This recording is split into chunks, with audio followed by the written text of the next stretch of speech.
Thank you, Madam Speaker, for giving me the floor. Madam Speaker, many Gambians at the moment are in a haste for government to open worship places. But I think we should make haste slowly because Gambia cannot contain the outbreak of COVID-19. A month ago, it was only 3 cases, but today we are 23. So we have to be very careful and think twice. It is true that it is very heartbreaking that we've missed Friday prayers, church services on Sundays, Friday prayers on Fridays, almost 8 to 9 weeks now. And we have missed the prayers that we used to and that we want to do during the last 10 days of prayers, during the last 10 days of Ramadan. But we have to understand.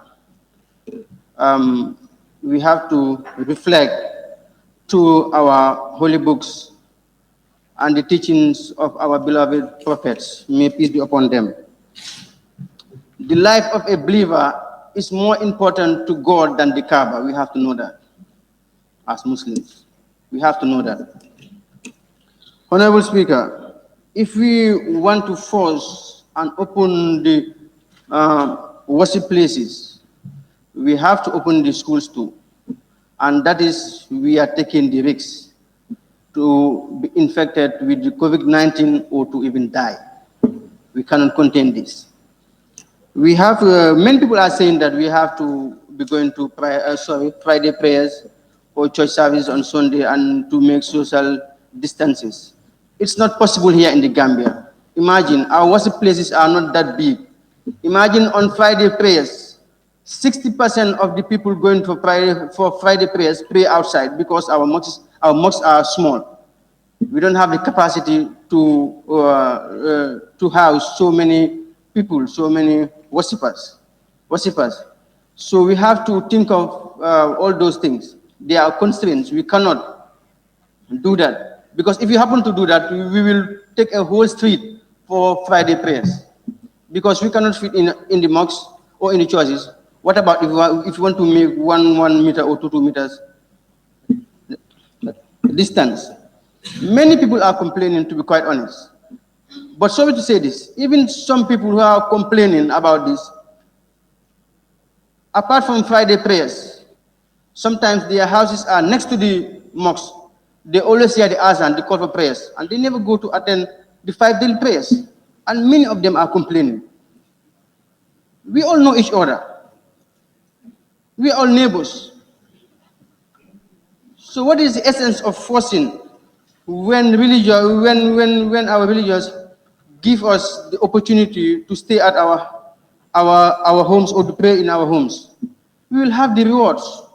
God will answer our prayers. Wherever we pray, God will answer our prayers.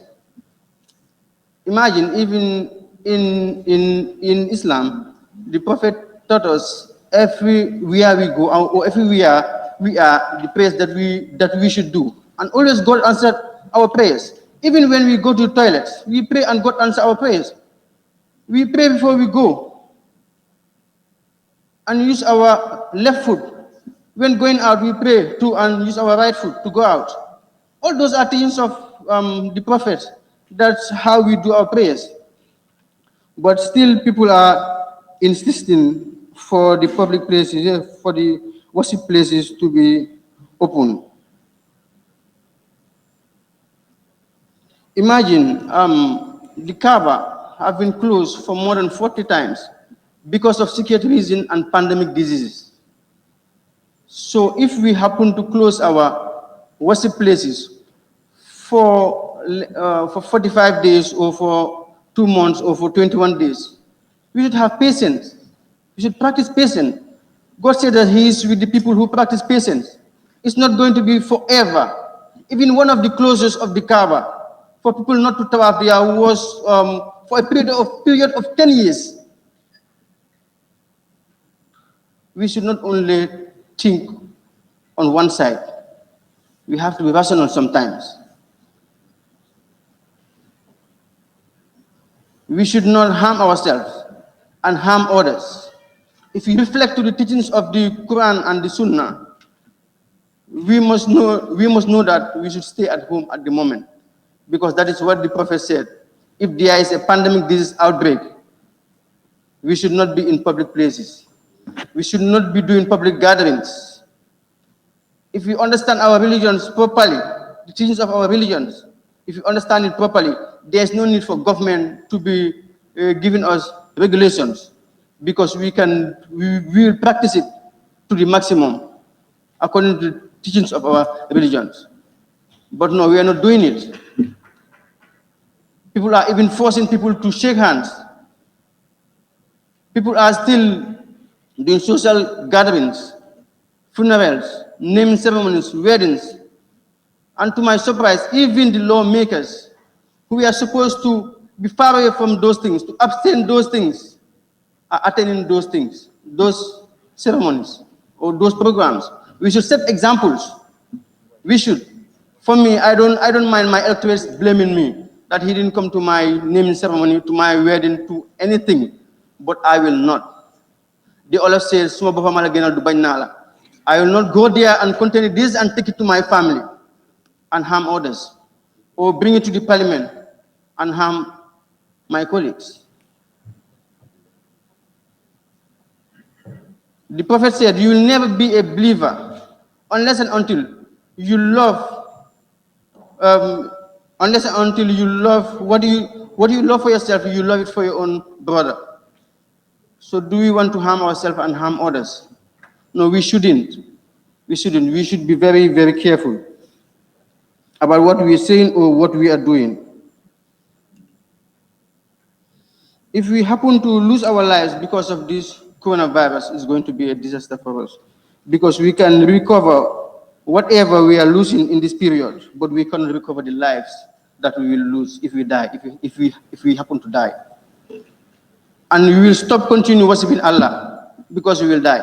Who will die and continue worshiping Allah? So we should understand and abide by the regulations.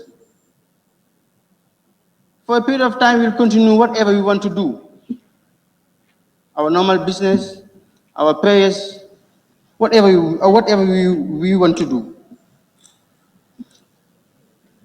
We have to understand that Islam is not based on whims and desires.